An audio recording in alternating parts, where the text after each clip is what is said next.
আচ্ছা, বিনোদিনী নিয়ে তো কি প্রস্তুতি right now I don't want to talk about it. রসকসীন মানুষ। 23শে জানুয়ারি রিলিজ করেছে রুক্মিণী মৈত্রর বিনোদিনী। আর সেই মুভি রিলিজের পরই পরিচালক সৃজিত মুখার্জি ঘোষণা দিয়েছে তিনি নাকি বিনোদিনী মুভি বার করবে অভিনেত্রী শুভশ্রী গঙ্গোপাধ্যায়কে নিয়ে। এবার একটি সাংবাদিক দেবকে এই প্রশ্ন করলেই বিরক্ত হলেন দেব, সঙ্গে জানিয়ে দিল আমার কাছে একটাই বিনোদিনী, সেটি হলো যেটি এখন রিলিজ করেছে। শুভশ্রীর কথা শুনতেই বিরক্ত প্রকাশ করেছে দেব।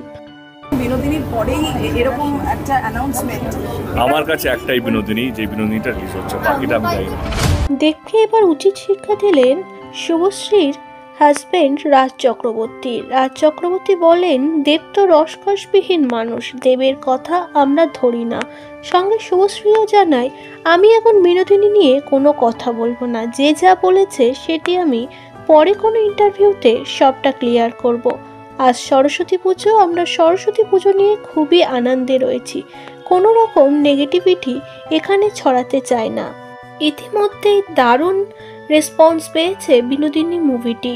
এবার দেখা যাক শুভশ্রী গঙ্গোপাধ্যায়ের বিনোদিনী কেমন হয় বা আদেও এই ছবিটি তৈরি হবে কিনা।